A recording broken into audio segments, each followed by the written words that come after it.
पता है हम यहाँ पर करने के लिए क्या है, फिजिक्स का धुआं धुआं। ठीक है दोस्तों, तो आज जो हमारा टॉपिक होने वाला है वो है अध्यारोपण का सिद्धांत। इससे जो पहला वाला लेक्चर था उसमें हमने कंप्लीट कर लिया था कूलॉम्स लॉ। तो आप हेडिंग डालिए अध्यारोपण का सिद्धांत। हेडिंग डालो भाई, अध्यारोपण का सिद्धांत। एक और अच्छा सा नाम इसका, उसको और लिख लो। एनसीईआरटी में यही नाम लिखा हुआ है भाई, बहुल आवेशों के मध्य बल, के मध्य बल। ठीक है, ये हेडिंग आपके एनसीईआरटी न्यू सिलेबस आया उस बुक में, बहुल आवेशों के मध्य बल है ना। और इसको अध्यारोपण का सिद्धांत बोलते हैं। तो नाम से आपको जानना है, तो अध्यारोपण का सिद्धांत यानी कहीं न कहीं किसी एक पर अध्यारोपित की गई होगी वस्तु मान लीजिए आवेश पर, डेफिनेट आवेश अध्यारोपित होना है यहाँ पर। तो यानी कि एक आवेश पर हम आवेश को क्या करने वाले हैं, अध्यारोपित करने वाले हैं। और यहाँ पर जैसा कि लिखा हुआ है बल और देखना है हमने, बल क्या देखना है, बल देखना है। चलो दिमाग समझना ध्यान से, दिमाग से। ठीक है, मान लीजिए कोई निकाय है आपका, ये आपको क्या है, निकाय है। बादल मत समझ लेना भाई इसको, है ना। फिजिक्स में क्या बोल रहे हैं, इसको निकाय मान रहे हैं। ठीक है, निकाय है तो इस निकाय के अंदर बहुत सारे आवेश उपस्थित है। मान लीजिए यहाँ पर Q1 आवेश उपस्थित है, Q2 आवेश उपस्थित है, Q3 आवेश उपस्थित है। इसी प्रकार यहाँ पर Qn आवेश उपस्थित इस निकाय में। क्या है भाई, Qn 1 2 3 4 ऐसे में क्या मान लिया, यहाँ पर Q1 आवेश उपस्थित है। ठीक है, इस निकाय के अंदर मैं अन्य आवेश रख रहा हूँ। क्या रख रहा हूँ भाई, अन्य आवेश रख रहा हूँ Q0। क्या रख रहा हूँ भाई इसके अंदर में, Q0 आवेश रख रहा हूँ। ठीक है, इसको बोला जाता है Q0 को परीक्षण आवेश। क्या बोला जाता है बाबू, परीक्षण आवेश। आवेश मैं इस निकाय में परीक्षण आवेश ले आया Q0। ठीक है, अब मुझे यहाँ पर इस Q0 पर लगने वाले बल का मान याद करना है। इस Q0 पर कितना बल लगने वाला है, तो दिमाग लगा जरा। भाई Q0 आर परीक्षण आवेश ला दिया, तो Q0 पर कौन कौन बल लगाने वाला है, Q1 बल लगाएगा, Q2 बल लगाएगा, Q3 बल लगाएगा, Q4 रहता तो वो भी बल लगाता, Q5 रहता तो वो भी बल लगा। इसी सीक्वेंस से चलते चलते गाड़ी Qn पहुंच जाती है। तो भाई Qn भी बल लगाएगा या नहीं लगाएगा, हाँ या ना, तो लगाएगा, सीधी बात है। तो जरा दिमाग लगाओ। मान Q1 ने बल लगाया Q0 पर, भाई ये आवेश प्लस का है और ये भी क्या है, प्लस का है। तो कौन सा बल लगने वाला है, प्रतिकर्षण, यानी कि इधर बल लगेगा। ठीक है, इसको मैं F01 कह दूं भैया। अरे कह सकते हो यार, क्या कहोगे, F01 ही तो कहोगे। इसका मतलब क्या है, F01 का मतलब क्या है, इसका मतलब ये है कि Q0 बल कौन लगा रहा है, Q1 आवेश बल लगा रहा है। और देख आगे, और ये इधर बल लगाने वाला है प्रतिकर्षण बल, इसको क्या कहेंगे अब, F02। ठीक है, Q3 इधर बल लगाने वाला है इस पर, इसको क्या कहेंगे हम, F03। Q1 बल लगाएगा भाई, इधर लगाने वाला है, इसको क्या बोलेंगे, F0n। बल किस राशि है, सदिश राशि। ठीक है, अब देखिएगा। तो भाई Q0 पर कौन कौन बल लगा रहे हैं, जितने भी आवेश उपस्थित है इस निकाय में वो सभी बल लगाने वाले हैं। सिर्फ Q0 को छोड़कर, खुद तो खुद बल लगाने वाला है नहीं, जो आवेश और उपस्थित है निकाय में वही बल लगाए Q0 पर। तो ठीक है, तो अध्यारोपण सिद्धांत क्या कहता है, सुनना ध्यान से। ठीक है, अध्यारोपण सिद्धांत ये कहता है कि इस सिद्धांत के अनुसार जो आवेश, जो किसी निकाय में उपस्थित जो आवेश है उसमें लगने वाला कुल बल है, निकाय में उपस्थित सभी अन्य आवेश है, उनके द्वारा लगाए गए बलों के सदिश योग के बराबर होता है। क्या होता है भाई, बल क्या एक सदिश राशि है, सभी बलों का आप सदिश योग करोगे तभी तो कुल बल आएगा Q0 पर, सीधी सी बात है। तो अब इसका सिद्धांत लिखिए भाई, है ना। देखो मैं लिखता हूं, अध्यारोपण सिद्धांत के अनुसार किसी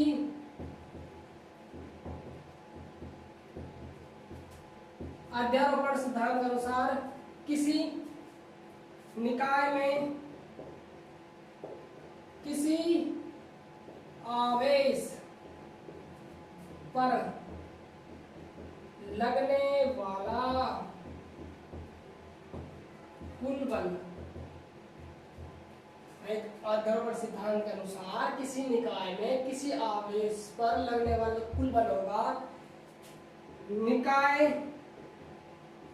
में उपस्थित अन्य आवेशों द्वारा लगाए गए बलों के सदिश योग के बराबर होगा। ठीक है भाई, अध्यारोपण सिद्धांत क्या कहता है, जो आवेश क्यू नॉट है, जो कुल बल लगेगा वो निकाय और अन्य जितने भी आवेश है उनके द्वारा लगाए गए बलों के सदिश योग क्या होता है भाई, बराबर होता है। भाई याद रखना ही बात है, यहाँ पर आपको सदिश योग करना है। बलों क्या करना है, सदिश योग करना है। ये आप सभी को पता है सदिश योग क्यों कर रहे हैं, बताओ क्यों कर रहे हैं, क्योंकि बल कैसी राशि है, सदिश राशि, इसलिए बलों क्या होगा, सदिश योग होता है। ठीक है, अब देखो तो मैं बात करूं क्यू नॉट पर कुल बल कितना लगने वाला है। देखो यहाँ पर क्यू नॉट पर कुल बल, ठीक है, तो भाई क्यू नॉट पर कौन कौन बल लगाया, Q1 Q2 Q3 और Q1 बल लगाने वाला है। तो मैं यहाँ पर ऐसे कह दूं जो F0 है, F0 को तो समझ रहे हो, क्यू नॉट आवेश की बात कर रहा हूं मैं, कौन कौन बल लगाने वाला है, F0 बल लगेगा बल, F02 लगेगा बल, F03 बल लगने वाला है। इसी प्रकार और यदि आवेश होते हैं वो सब लगाते हैं, उनका क्या करते हैं, हम सदिश योग करते हैं। और लास्ट में कौन सा आवेश माना हुआ है, Qn, तो F0n बल लगने वाला है। ठीक है, अब देखो भाई आगे देखो, अब लगाओ बल कितना लगेगा भाई, F0 सदिश। अब देखो बात कर रहा हूँ Q1 आवेश के कारण Q नॉट बल, ये बल लगने वाला है। डिस्टेंस मान लीजिए भाई, आप r मान लीजिए, क्या मान लीजिए, डिस्टेंस सबकी क्या है, r दूरी पर Q1 Q2 Q3 Q1 आवेश रखे हुए हैं स्मॉल r दूरी पर। ठीक है, अब देखो तो बल भाई दोनों आवेशों के मध्य देखना, और दो आवेशों के मध्य किससे बल निकाला जाता है, कूलाम लो से, कूलाम लो से। तो K Q1 Q not upon में r स्क्वायर हो गया। ठीक है, अब देखो यहाँ पर यदि हम बात कर रहे हैं Q1 और Q नॉट के बीच में रेडियस की, सॉरी दूरी की, रेडियस दूरी जो हो जाती है, आप दूरी लेंगे यहाँ पर r, ठीक है, दूरी है ना। और यदि मैं बात करता हूँ Q2 की Q नॉट पर, तो इसको मैं R02 कह सकता हूँ भाई, इसको क्या कह सकता हूँ मैं, R03 कह सकता हूँ, और इसको क्या कह सकता हूँ मैं, R0n कह सकता हूँ। ये आवेश दोनों मध्य Q नॉट और Q1, दूरी क्या हो जाएगी, R0n, और Q3 है तो R03, Q1 है तो R01 और Q2 है तो R02। हम यहाँ पर दूरी बराबर ले सकते हैं, लेकिन सपोज कीजिए आप उस समय दूरी बराबर मान लीजिए तो इसलिए आप अलग अलग मान कर लीजिए, है ना, जिससे कोई प्रॉब्लम नहीं आई आपको आगे भी। तो इसको R0n, R03, R02, R01। तो यहाँ पर लगा दिमाग Q1 का, हम Q नॉट पर चेक कर रहे हैं तो दूरी क्या लेने वाले हैं, R01। ठीक है, अब देखो हमें क्या दर्शानी, दिशा और दर्शाते हैं भाई, तो यहाँ पर क्या लेने वाले हैं हम, R01 के, R01 के मतलब क्या है, अरे क्या है, इकाई सदिश से नहीं है, किससे, Q1 से Q नॉट की ओर। ठीक है, लिखवा चुका हूं मैं इससे पहले, जब हमने क्या पढ़ा था, कूलाम का सदिश निरूपण पढ़ा था। ठीक है, ये अंडरस्टैंड बात है, अंडरस्टूड बात है ये, इसको मान लीजिए आप समीकरण 1। चलो इसको आप इसको 1 मान लीजिए, चलो इसको 2 मान लीजिए। ठीक है, अब देखो आप, अब Q2 का Q नॉट बल निकालना है। ठीक है, F0 बनेगा, है ना, F02 निकालना है, तो क्या होने वाला है, K Q2 Q not upon में R02 का स्क्वायर। ठीक है, R02 है, इसको मान लीजिए समीकरण 3। इसी प्रकार देखो अगला, इसी प्रकार क्या होने वाला है, Q3 बल लगाएगा, Q नॉट पर कितना लगाने वाला है, Q3 Q नॉट अपॉन में R03 का स्क्वायर, R03 K। ठीक है, यदि बात करना है इसी प्रकार Q1 लगाने वाला है बल, कितना लगाएगा, K Q N Q not upon में R0n का स्क्वायर, R03 और लिखो ना, N लिखो ना, N की बात कर रहे थे हम, 3 की बात की तो हमने 3 लिखा है। आप देखो समीकरण 1 से,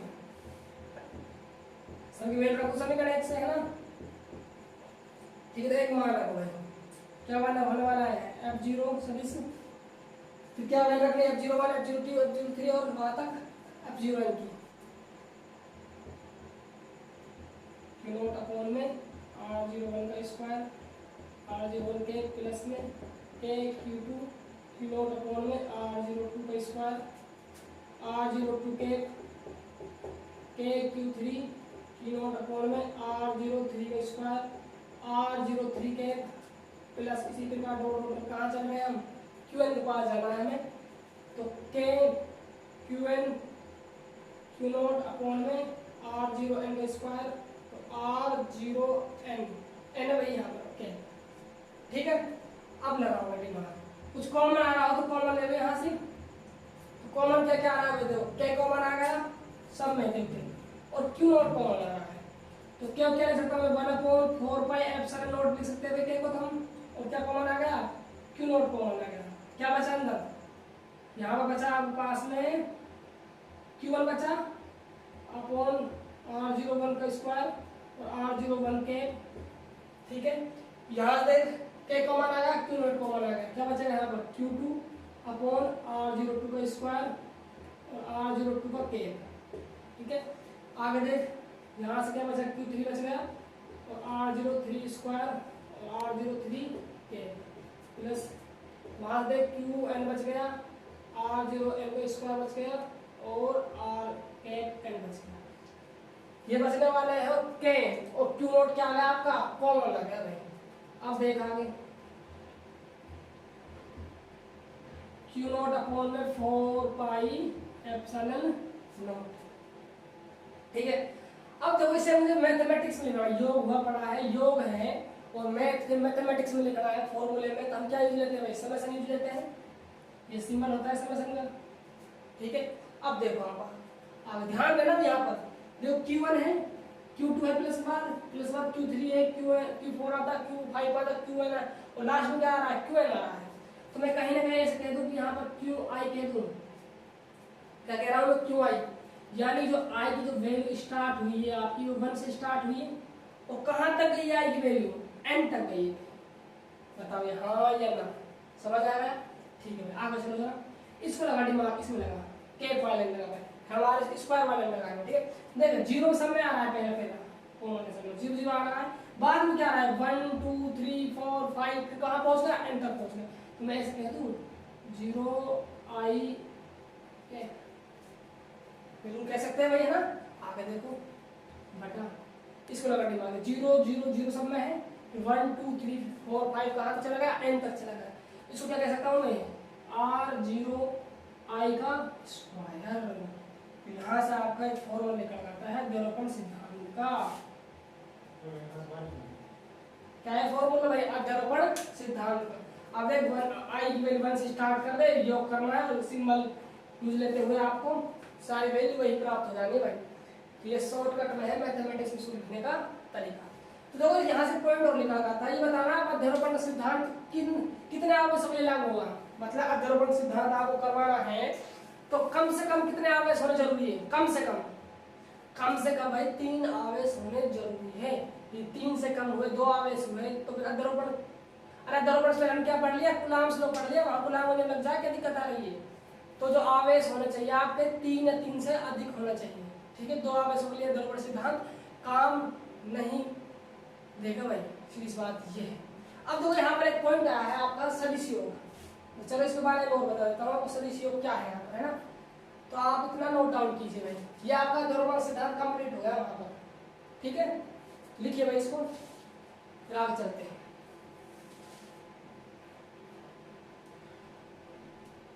ठीक कर लिया, ठीक है।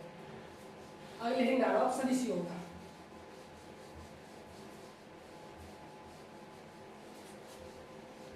भाई जब अध्यारोपण के क्वेश्चन करेंगे जब वहां पर जो सदिश योग मैं पढ़ा रहा हूँ, ठीक है, बहुत काम आने वाली चीज है।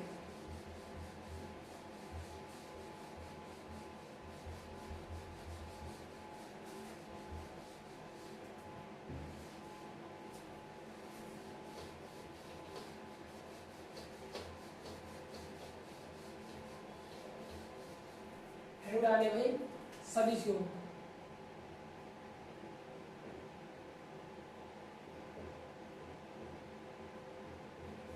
ठीक है। देखो इसमें क्या होता है, माना दो बल F1 व F2 परस्पर थीटा कोण पर क्रियाशील है। तो माना दो बल F1 F2 परस्पर थीटा कोण पर क्या है भाई, क्रियाशील है, तो इनका परिणामी बल, परिणाम बल निकालना है, इनका परिणाम बल क्या होगा। ठीक है भाई, माना कि दो बल है F1 और F2 परस्पर थीटा कोण पर क्या है, ये क्रियाशील है, तो इनका जो परिणाम बल मिलने वाला है उसकी वैल्यू निकालनी, परिणाम बल कितना होगा। ठीक है, तो मान लीजिए एक तो बल ये रहा F1 आपका, एक बल क्या रहा, ये रहा आपका F2। ठीक है, तो ये थीटा कोण पर क्रियाशील है भाई आपस में, तो याद रखना हमेशा परिणाम मिलने वाला है इनके बीच में, क्या मिलने वाला है, हमेशा इनके बीच में मिलेगा भाई परिणाम बल, और परिणाम बल मिलेगा बीच में, उसकी जो वैल्यू होगी F बराबर, परिणाम बात कर रहे हैं, परिणाम के ना परिमाण की बात करें तो F1 का स्क्वायर प्लस में F2 का स्क्वायर प्लस में 2F1 F2 cos थीटा। ये फॉर्मूला आपको वही पी जाना है किसी प्रकार से, याद रखना, कहने का मतलब ये है, स्टार लगा लेना इसके ऊपर। दो बल दिया हो, उनके बीच में एंगल दिया हो, और क्या पूछे, परिणाम बल पूछे, तो आप ये फॉर्मूला यूज करना भाई, F1 का स्क्वायर प्लस F2 का square plus 2F1 F2 cos theta. Theta क्या है, एंगल दोनों के बीच का। ठीक है, अब देखो यहाँ से पॉइंट, नोटेबल पॉइंट है भाई, नोट करने वाला है ना। मान लीजिए यदि दोनों बल का जो मान है, परिमाणों क्या है, समान हो, तब कितना बल लगने वाला है। ठीक है, देखो यदि F1 व F2 बल समान हो, क्या हो भाई, F1 F2 बल क्या हो, समान हो, कहने का मतलब ये है कि F1 बराबर हो F2 के, हम मान लीजिए x बराबर, x मान लीजिए, इनको जो वैल्यू है क्या है, x है, माना है ना। ठीक है भाई, अब देखो तो परिणाम बल कितना होने वाला है, बराबर है, जो F1 और F2 क्या आपस में बराबर है, उन क्या माना हुआ है आपने, x माना हुआ है। देख x स्क्वायर प्लस में x स्क्वायर प्लस में x गुणा होता है x square, 2x square cos theta, ये बात है। आगे देख x square plus x square क्या होने वाला है, 2x स्क्वायर, यहाँ पर भी 2x स्क्वायर cos थीटा, कुछ कॉमन आ रहा है यहाँ से, उसको रब करते हुए ना,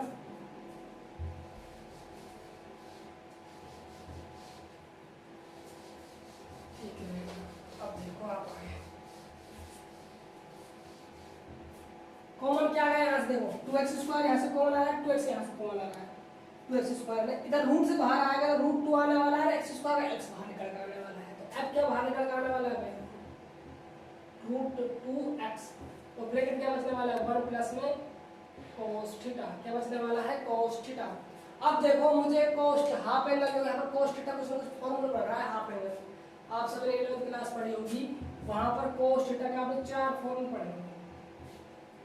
तो हम यहाँ पर प्लस आ रहा है, हाफ एंगल में तोड़ना है मुझको, यहाँ पर क्या आ रहा है, प्लस का हो रहा है, तो प्लस का कब होगा, जब आप इस फॉर्मूले को यूज करोगे cos थीटा का, cos स्क्वायर थीटा माइनस का 1, तभी आने वाला है हाफ एंगल में भाई, सीधी सी बात है, तभी तो आएगा। देखो यहाँ आ जाएगा उठ के, अब हाफ एंगल मिल रहा है, यहाँ लिख दो, क्या फॉर्मूला बन गया, cos थीटा बराबर में 2 cos square theta by 2 minus का 1, इधर आएगा तो 1 क्या होने वाला है, cos थीटा प्लस का 1 2 cos स्क्वायर थीटा बाई, यही तो आ जाएगा, क्योंकि यहाँ पर cos थीटा सर आपको प्लस का 1 चाहिए, प्लस कब देगा ये, जब पहले आप इस फॉर्मूले को यूज करोगे, 2 cos square theta by 2 minus 1, और यदि माइनस का होता है यहाँ पर ये, तब क्या लेते हैं हम 1 माइनस 2 sin स्क्वायर थीटा। ठीक है, अब देखिए आप आगे रखो जरा वैल्यू इसकी, रूट 2x है, ब्रैकेट में इसकी वैल्यू ये रखो है 2 cos स्क्वायर थीटा बाई 2, देखो आगे भाई से रूट 2 बाहर आएगा, इससे बाहर क्या निकलने वाला है, इसको हट जाएगा, क्या बच जाएगा, cos थीटा बाई 2, और रूट 2 से रूट 2 बड़ा हुआ 2 बचने वाला है, x है, और cos थीटा बाई 2, ये आ जाएगा आपका परिणामी बल। कब आएगा ये परिणाम बल, हमेशा याद रखना, ये तब आता है परिणाम बल, तो जब दोनों बलों के जो परिमाण क्या हो आपस में समान हो, ठीक है। यदि परिमाण समान हो और कुछ एंगल्स दिए हो आपको, तो आप उनकी यदि वैल्यू याद करते हो परिमाण बल की, तो अलग अलग वैल्यू प्राप्त होती है। मैं अलग अलग चलता हूँ ना, देखो ये तो कब बल लिख रहा था परिणाम, ये बल तब लिख रहा है आपका परिणाम बल जब आपने दोनों बल का परिमाण क्या माना, समान मान लिया। ठीक है, समान मानने के बाद परिणाम बल इतना आता है। अब थीटा चेंज होता रहेगा भाई, परिमाण जब समान है, हो सकता है 60 डिग्री आ गया हो थीटा, कितना 90 आ गया हो, 180 120, तो उसमें देखना है ना। तो अब देखो अगला नोटेबल पॉइंट क्या है, यदि कोण, देखो यदि बलों के परिमाण समान, यानी x प्रत्येक मान लीजिए है, तो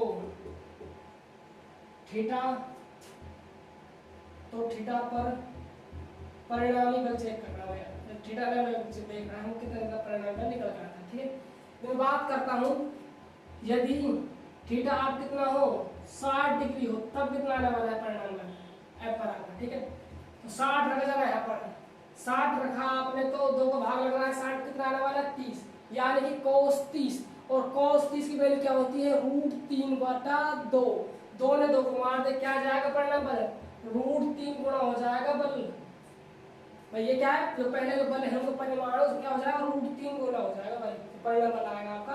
अब मान लीजिए थीटा कितना रहा आपका 90 डिग्री रहा, तो यहाँ 90 रख, 90 का कितना 45, cos 45 कितना होता है, अरे बताए 1/√2 होता है, 1/√2 होगा, तो नीचे इसको √2 लिख सकते हो, कट गया √2, तो बल क्या आने वाला है √2x आ जाएगा, यानी कि रूट गुना हो जाएगा परिणाम का बल का, बल के बल का परिमाण क्या हो जाएगा √2 गुना। अब देखो आप यदि थीटा कितना रहा आपका 120 डिग्री होता, तो परिणाम बल कितना आने वाला है, रहा 120 कितना हो जाएगा 60 डिग्री, और 60 की वैल्यू क्या होती है 1/2, 2 में 2 को मार दिया, क्या आ जाएगा बल x, क्या आ जाएगा बल x, यानी कि जितना बल पहले था उतना ही परिणाम बल निकलने वाला है। और देख लेते हैं वैल्यू रख के आप थीटा की 180 भी चेक करना जरा, आधा कर 90 cos 90 0, बल कितना वाला है 0 वाला है ना भाई परिणाम। जब आपका परिमाण दोनों बल समान हो और एंगल कितना हो 180 डिग्री हो, तो उनका परिणाम जो बल आता है वो आता है 0। ठीक है, आगे देखिए जरा, और कुछ बच गया हो तो रख के देख लो, बहुत इतनी वैल्यू है ना, इतने काम आने वाले हैं आपके 60 90 120 और 180, ज्यादा इंपॉर्टेंट ये है 120 वाली हुई आपकी और 180 वाली, ये ज्यादा इंपॉर्टेंट है ना। और भी आप याद कर सकते हो, आप यहाँ से किसकी वैल्यू निकाल सकते हो, थीटा कितना हो 30 डिग्री, फिर आपको फॉर्मूले यूज करने पड़ेंगे यहाँ पर cos x + y वाले, cos x - y वाले। ठीक है, ठीक है भाई, तो ये जो आपका धर्मगुण सिद्धांत है भाई कंप्लीट हो गया है ना। सदिश योग आया था, इसके बारे में मुझे आपको बेसिक नॉलेज बताइए कि सदिश योग क्या होता है, किस प्रकार एंगलों को फाइंड आउट किया जाता है और परिणाम बल किस प्रकार निकाला जाता है। अब इससे जो अगला वाला हमारा लेक्चर होगा, हम उसमें कुछ अध्यारोपण सिद्धांत से रिलेटेड कुछ क्वेश्चन है उनके बारे में डिस्कस करेंगे। ठीक है, तो भाई देखो अध्यारोपण सिद्धांत के बारे क्वेश्चन वगैरह हम डिस्कस करेंगे, वहां पर मैं यहाँ पर 120 डिग्री 180 डिग्री और कुछ वैल्यू यूज लेने वाला हूँ। ठीक है, तो आप वहां पर बलों का परिमाण भी समान हो, भाई याद रखना हमेशा जिंदगी में भी, जब बलों का परिमाण में दो बल लग रहे हैं क्रियाशील है थीटा एंगल पे, यदि परिमाण को समान है बलों का, तब ही इसका परिणाम बल आता है, यदि बल समान होता है तभी बल परिणाम आता है। इनके अलग अलग थीटा भी ये वैल्यू निकलता है, अलग अलग बल होंगे परिमाण में तब वैल्यू नहीं लेने होगी इसकी, तब तो अलग आने वाले, तो आप बलों का मान रखने वाले हो और एंगल कुछ दिया होगा उसको रखने वाले, तब आप परिणाम बल निकालना है। ठीक है, ये बल तभी निकलते हैं परिणाम बल, ये वाला जो फंडा है और मैंने आपको करवाया है, ये जब यूज लेना है आपको, जब दो परिमाणी बल क्या हो बस परिमाण बराबर हो बलों में, तब आपको ये यूज लेना है। इससे जो अगला वाला लेक्चर होगा हम उसमें डिस्कस करेंगे अध्यारोपण सिद्धांत से कुछ 2-3 क्वेश्चन है हमारी बुक में अध्यारोपण सिद्धांत पर आधारित क्वेश्चन है, उनके बारे में हम डिस्कस करेंगे। तो वहां पर भी जरूरत पड़ने वाली है इन चीजों की जो मैंने आज करवाई है। ठीक है, तो आप इनको पढ़ के रखना भाई, है ना। अगली वीडियो में हम उनको डिस्कस करने वाले हैं क्वेश्चनों को। ठीक है भाई, मिलते हैं नेक्स्ट क्लास में, बाय बाय, टेक केयर।